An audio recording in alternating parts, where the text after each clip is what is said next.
Welcome to the Depth Dive. Today we are undertaking a pretty critical mission, actually.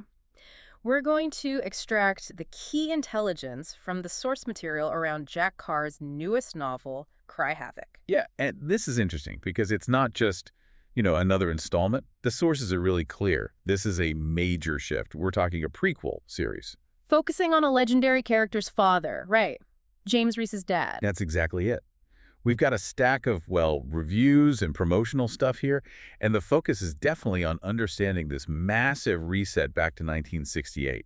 Okay. We need to get a feel for the atmosphere, the new protagonist, or maybe the old one, depending on your perspective, and how the book pulls off this blend of genres, because that seems to be a big point. Right, and maintaining that pace Carr's readers expect. So the key thing for you listening is we're leaving the modern day behind here. Completely. This novel takes us way back, decades. Away from James Reece, the guy we know from the Terminal List, and it's all about his father, Tom Reece, his origin story. Exactly. And the shift feels, fundamental. Tom Reece. He's been mentioned, maybe appeared briefly before, but now he's the guy. He's front and center. Yeah. Havoc is being positioned unequivocally in the sources as his full origin story. And it's the launch pad, really, for a whole new series set back in the Vietnam era. And setting it in 1968, that immediately signals the kind of tone we're getting, doesn't it? Absolutely. The sources keep hitting that point. 1968 was this year of deep division, civil unrest, war. It was a tipping point, maybe, politically, militarily. And that turbulence, it's not just background scenery, is it? It's the crucible. It's what forms Tom Reece. Creates the perfect foundation for those high-stakes moral conflicts, which, the sources suggest are just as vital as the action scenes. Definitely. Sounds like it's baked right in. Which, speaking of complexity, brings us to the structure. The critics seem to agree this book defies genre. It's even labeled 100% unputdownable. High praise. Very high. So if this genre blend is working so well, what exactly are these forces colliding? And maybe more importantly, why is merging them usually such a tough thing for an author to do? Well, what's fascinating is how the sources break it down. They see three distinct parts. Part military thriller, sure, but also part historical fiction, and then part Cold War spy game. Okay, three big elements. Yeah, and mixing those effectively is tricky. Because, military thrillers, they thrive on pace, clear good guys, bad guys, right? Fast action. Exactly. But historical fiction, that needs accuracy, depth, context, which can sometimes slow things down. And spy thrillers add that layer of, paranoia and hidden motives. So how do they make it work here? How do those parts support each other instead of clashing? It seems like the historical fiction part acts as a really essential anchor. By setting it smack in the middle of the Vietnam conflict, the thriller's pace gets constantly fueled by real-world pressure, geopolitics. Okay, so the history gives the action weight. Precisely. And then the spy game element, the Cold War stuff, that lifts the whole thing beyond just jungle firefights. It connects small unit actions back to Moscow, back to Washington, D.C., the KGB, these high-level games. And the setting itself isn't just Vietnam, is it? It sounds much broader, digging into those shadow conflicts across Southeast Asia. It really is. The narrative apparently moves through Vietnam, yes, but also Laos, and touches on the conflicts spilling into Cambodia, too. Wider scope. Much wider. And there was this one source, a really detailed review, that mentioned a striking personal connection. The reviewer's father was actually a CIA officer. Oh, wow. Yeah, operating frequently in that exact region during 1968. And that detail, just underscores the potential for real authenticity. The kind readers who know this history will be looking for high fidelity. Yeah, that definitely raises the bar for historical accuracy. But connecting this back to the bigger picture, the sources seem to really highlight the shadow conflict and the espionage angle. It's critical, yeah. The narrative supposedly lifts the curtain, as they put it, on the clandestine world of MACV-HG. MACV-HG. Okay, break that down. Military Assistance Command, Vietnam Studies and Observations Group. Yeah. It was basically the high-risk Black Operations Unit for covert missions during the war. Black Ops. Totally. We're talking cross-border intel gathering, special recon, rescue missions, all stuff done outside the normal military rules. Very hush-hush. So when the sources talk about Tom Reece being involved with them, they're signaling he's not just any soldier. He's operating at the absolute highest level of secrecy and risk. Precisely. And this is where that whole idea of moral compromise starts to creep in, even before a shot is fired, potentially. The authenticity isn't just about, getting the jungle sounds right. It's layered across the whole geopolitical map.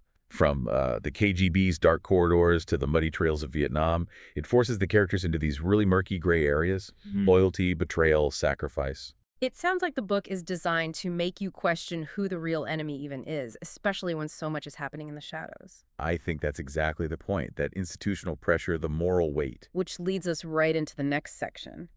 The specifics of Tom Reece's life on the ground. The gear, the details. This is where the sources give us those really memorable deep dive nuggets. Yes, so when we meet him, Tom Reece is a young Navy SEAL. He's the second in command, the 2IC, of Recon Team Havoc. Recon Team Havoc.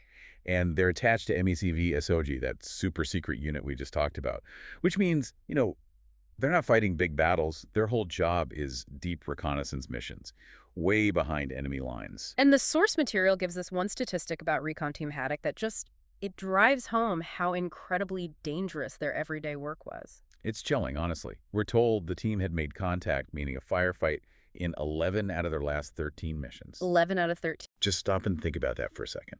That's not a mission success rate. That's a statistical certainty of getting into a life-or-death fight almost every single time they went out. Wow. It says so much about the constant surveillance, the enemy presence, or maybe how well the enemy was tracking them. Which, given that constant threat, makes your gear choices absolutely critical, right? Survival depends on it. And there's this one specific detail about Tom Reece's weapon that really jumped out at me. It's not just any machine gun. No, it's highly specific, and it tells you a lot about the character. He carries a 7.62 by 39 RPD machine gun. Okay. But what's significant is that he's modified it. He's fitted it with a custom barrel and crucially removed the bipod. Why? Why those changes? To make it feel closer to the Stoner 63 machine gun he preferred from his last SEAL deployment. Okay, so why does that modification matter? Like, for someone just reading the book, why isn't that just gun nerd stuff? Because it tells you everything about the operational reality and about Reece himself. See, the RPD is a Soviet weapon, probably captured. Using captured enemy weapons, the RPD uses the same ammo as the AK-47, which was everywhere, lets a deep recon team resupply from enemy ammo caches if they have to.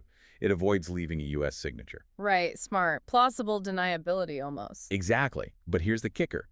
He takes this essential captured weapon and customizes it, tweaks it, so it handles more like the advanced American gear, the Stoner 63, that he's trained on, that he has muscle memory for. So he's adapting enemy tech but making it fit his high-level training. Yes. It's not just flavor text. It shouts operational necessity and personal ingenuity. It tells you Tom Reece is resourceful, a problem solver, adapting to scarcity in literally one of the most dangerous places on Earth. It's that perfect mix. Cinematic action grounded in totally believable tradecraft and obsessive detail. And that dedication to technical realism, that's got to be why the sources are drawing parallels to, well, the giants of the genre. That's exactly it.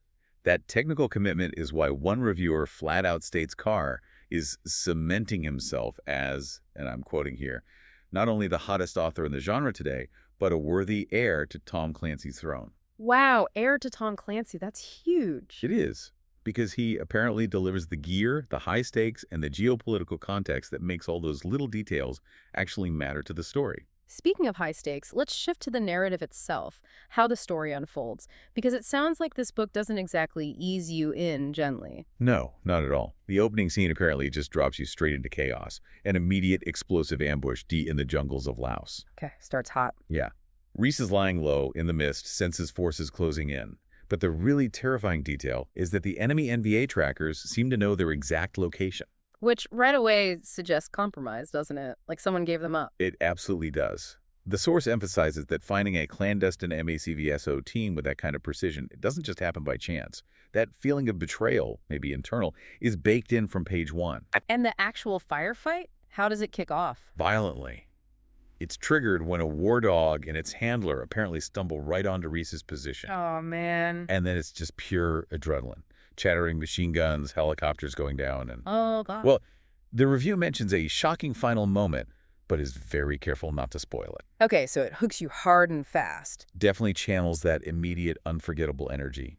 Gets you invested right away. But then there's a narrative trick, right? Something that makes it more than just an action sequence. Yeah, it's a really clever structural choice, it seems. Right after that intense opening, that carnage in Laos, the very next chapter flashes back 4 months. Ah, okay. The origin of the ambush. Exactly. So the action grabs you, provides that immediate physical hook. But Hmm. then the flashback starts laying out the political maneuvering, the spycraft, the institutional stuff that led to that specific moment of violence.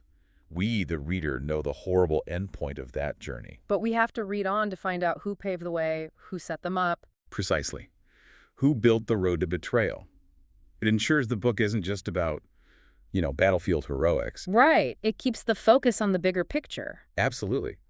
That structural choice reinforces what the sources claim. This is a ruthless collision of shadow wars and spycraft. The action scenes are necessary, they're visceral, but the moral stakes, the personal cost, they apparently cut right to the bone. Making you care not just if Tom Reece survives the firefight, but why he was put in that position in the first place. Uncovering the betrayal becomes just as important. That seems to be the core engine of the narrative, survival and uncovering the truth. So, what does this all mean? Let's try to wrap this up. Well, the sources are pretty much unanimous on this. Cry Havoc sounds like a scorching, really immersive thriller. It's designed to deliver everything. Pitch-perfect tradecraft, those hot-lead firefights, but also real emotional force that's rooted in the specific high stakes of 1968. And yeah, being called the best book of the year by some reviewers, that's incredibly high praise, especially before it's even out. It really is. Sets expectations high. Okay, so just to quickly recap the essential details for you. Cry Havoc is book one in the Tom Reece series. It establishes the deep history for the James Reece character we already know. That's all this story. Exactly. It's a substantial read. We're looking at 560 pages in hardcover. And the official release date is set for October 7th, 2025. All right. Wait, maybe let's leave you with the core dilemma, the central question this book seems built to explore. Okay. We know Recon Team Havoc was compromised. The sources are clear. The NVA trackers knew their exact location.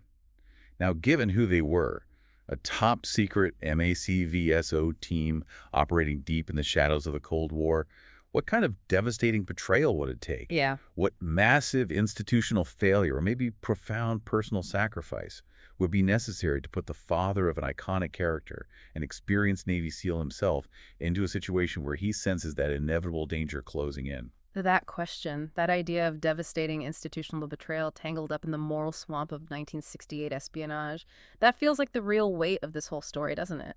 It really does. It's the heart of the mystery, beyond just the action. A perfect place, I think, to end this deep dive. You now have the full context, the character intro, the setting, and the high stakes surrounding Cry Havoc. Go forth and be well informed.